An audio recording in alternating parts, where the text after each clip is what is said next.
नमस्कार साथियों, यूपीएससी निर्माण संस्था आदापुर में आप लोग का स्वागत है। मेरा नाम नेहा कुमारी है। आज दिनांक 5 जुलाई 2017 है। आज के चर्चा के बिंदु हैं राज्यपाल। राज्यपाल के सख्त संवैधानिक प्रावधान के बारे में पढ़ना है। फिर उसके बाद अर्हताएँ, योग्यताएँ क्या होनी चाहिए। फिर उसके बाद उनके कार्य पढ़ना है। फिर उसके बाद उनके शक्तियों को पढ़ना है। तो चर्चा के बिंदु में देखेंगे कि जो तमिलनाडु है, मैप में देखें तो ये तमिलनाडु राज्य हो गया, जिसके राज्यपाल ने एक मंत्री को उसके पद से बर्खास्त किया है। इसके बारे में आज चर्चा में पढ़ेंगे। तमिलनाडु के राज्यपाल, ये भारत हो गया। यहाँ पे तमिलनाडु राज्य है। तमिलनाडु राज्य के राज्यपाल जिनका नाम है R.N. रवि, उन्होंने अपने मंत्रिपरिषद में से एक मंत्री को बर्खास्त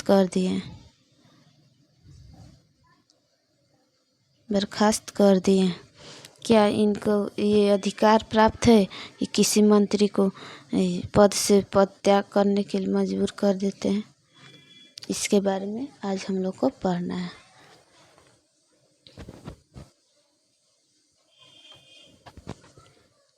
भारतीय संविधान में भारतीय संविधान में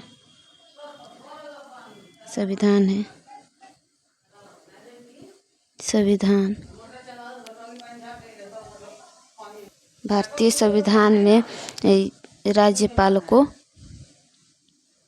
संवैधानिक प्रमुख कहा गया है। राज्यपाल को संवैधानिक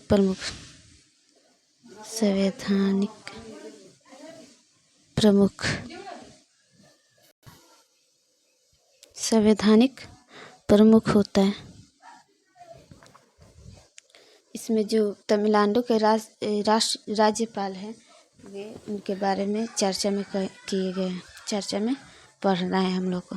तो ये राज्यपाल कौन है? ये तमिलनाडु के राज्यपाल हैं। फिर उसके तमिलनाडु के ये मुख्यमंत्री हैं, ये पीएम मोदी हैं। और ये राष्ट्रपति है द्रौपदी मुर्मू। ये हमारे राष्ट्रपति हैं वर्तमान में, द्रौपदी मुर्मू। अब इनके बारे में, राज्यपाल के शक्तियों के बारे में अब पढ़ना है हम लोग को। अब राज्यपाल के शक्तियों के बारे में पढ़ना है। राज्यपाल होता है जो राज्य का प्रमुख होता है। ये मान लीजिए बिहार हो गया। अब बिहार का जो राज्यपाल होंगे, या तमिलनाडु हो गया, यहाँ के जो राज्यपाल होंगे वे संवैधानिक प्रमुख होगा। संवैधानिक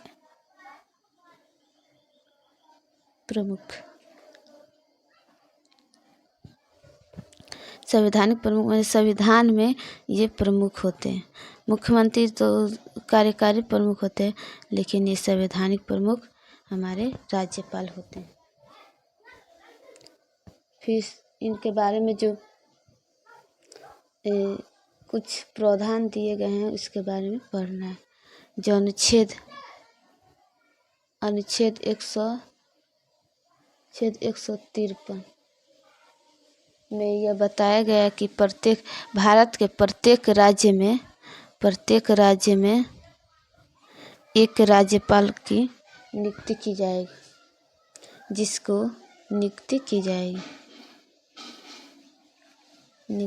जाएगी, जिसको राष्ट्रपति द्वारा नामित किया जाएगा। राष्ट्रपति द्वारा नामित किया जाएगा। और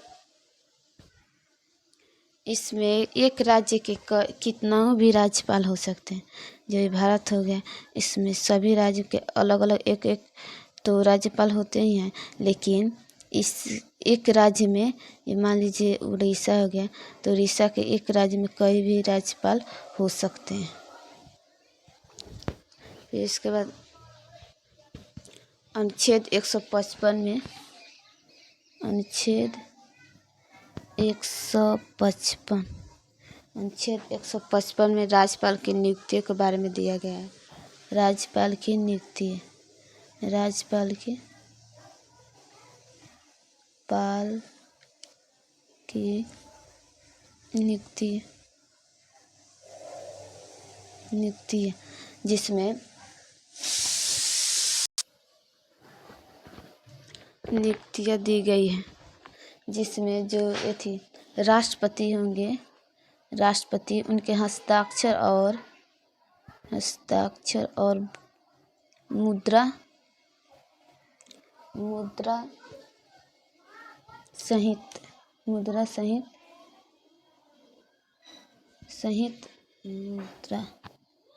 हस्ताक्षर और मुद्रा सहित उनके अधिपत्र के द्वारा इनकी नियुक्ति की जाएगी। भारत के जो मंत्रिपरिषद है जो इनको जो कार्य दिया गया शक्ति है कि जो भारत के जो मुख्यमंत्री होंगे, भारत राज्य में जो मुख्यमंत्री होंगे या उनके मंत्रिपरिषद उनके सलाह के लिए बाध्य होंगे, मगर राज्यपाल मुख्यमंत्री और मंत्री के प्रति बाध्यकारी होंगे। फिर अनुच्छेद 156 में इनको अनुच्छेद 156 में राज्यपाल के पदावली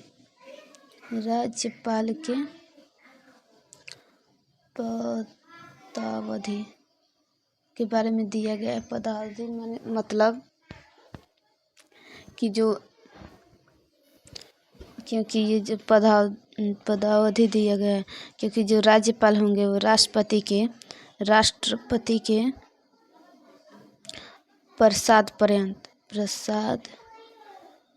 पर्यंत कार्य करेंगे या पद धारण करेंगे। उनके पद त्याग में जो राष्ट्रपति को ही वो पद त्याग करके दे सकते हैं। राष्ट्रपति को पद त्यागते हैं जिसमें उनके हस्ताक्षर और राज्यपाल के हस्ताक्षर और लेख सहित लिख कर दिए हुए हैं कि मैं इस पद से हटना चाहता हूँ। जब राज्यपाल जब पद ग्रहण करते हैं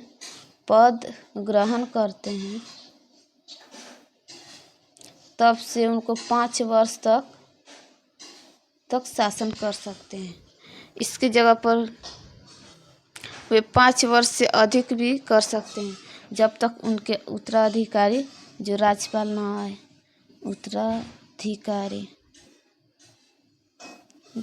राज्यपाल ना आए तब तक वे राज्यपाल पद पर आसीन रहेंगे। अनुच्छेद 157 से 158 अनुच्छेद 157 से 158 में उनकी पात्रता उनके बारे में क्या क्या होने चाहिए, राज्यपाल होने के लिए योग्यताएं क्या होनी चाहिए।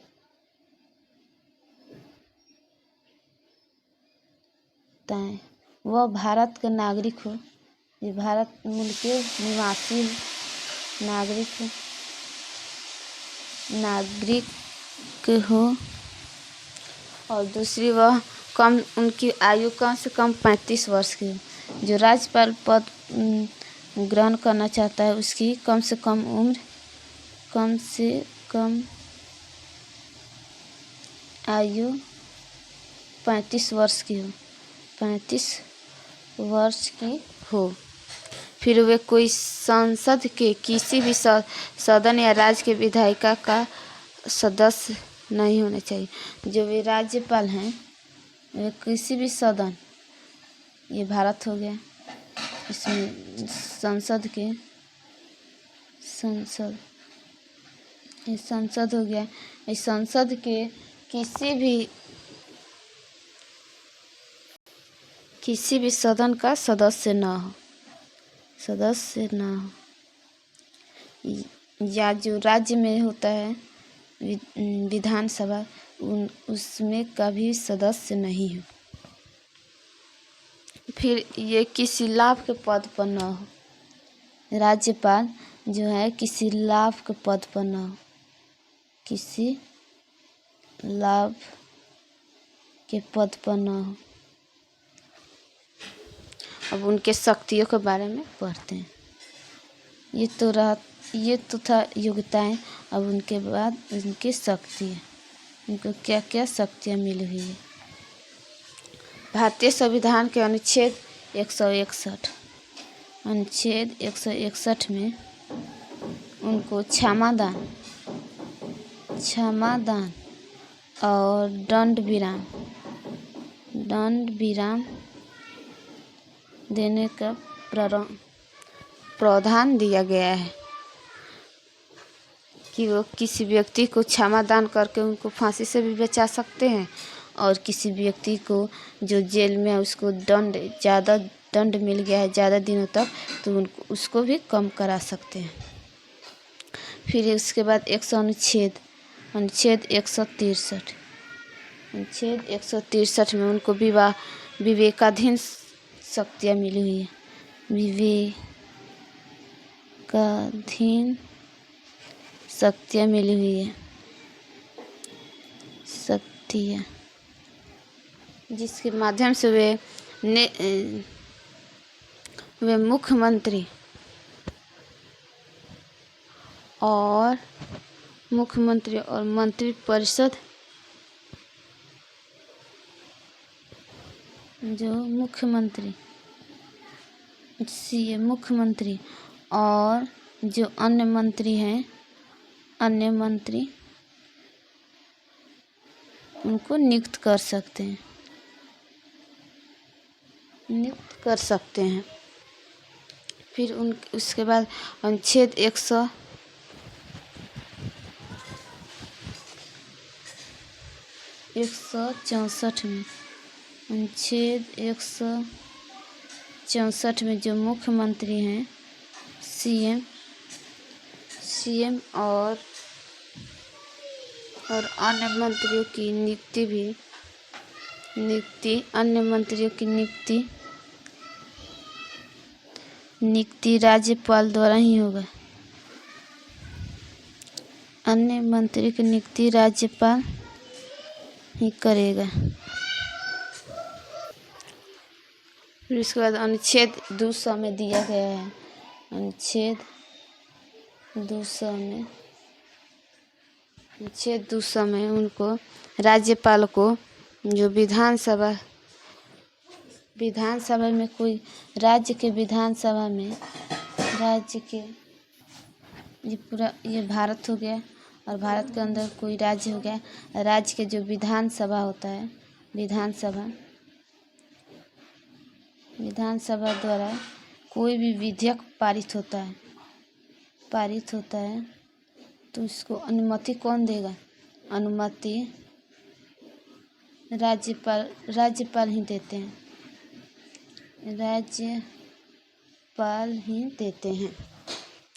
फिर उसके बाद वे उस विधेयक को पारित करने के लिए अनुमति राज्यपाल ही देते हैं। फिर अनुमति को रोक भी सकते हैं। वे अनुमति को रोक भी सकते हैं कि कोई भी विधेयक पारित हुआ, कोई भी मान लीजिए विधेयक है और विधेयक पारित हुआ तो ये रोक कर रख सकते हैं। विधान परिषद से पारित होकर राज्यपाल के पास ये विधेयक जाता है तो ये विधेयक को रोक भी सकते हैं। उसके बाद जो वे रोक सकते हैं। फिर ये विधेयक पारित हुआ, इसको भारत के राष्ट्रपति के लिए राष्ट्रपति के लिए इस विधेयक को